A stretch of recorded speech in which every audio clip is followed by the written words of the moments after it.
здании Центра общественных организаций состоялось торжественное награждение победителей конкурса под названием «Халал Дахмет Канатым Аджаб Турмуш Халатым», организованного в рамках сотрудничества Национального центра профсоюза Туркменистана и Министерства промышленности и строительного производства Туркменистана. В конкурсе приняли участие 26 организаций со всей страны, каждая из которых представила 5 своих сотрудников. Члены комиссии оценивали не только результаты работы предприятий, но и личные достижения участников в различных сферах профессиональной деятельности.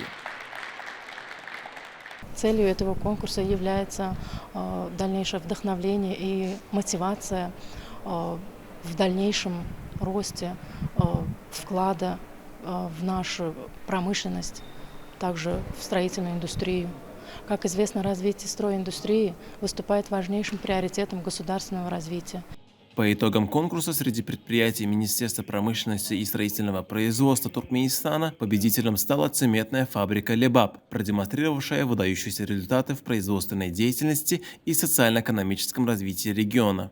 Особое внимание было уделено заслугам сотрудников ведущих государственных предприятий. Главного приза в номинации «Лучший работник» была удостоена Бегенджева Огулджемал, лаборант Центральной лаборатории отдела контроля качества туркменской стекольной компании.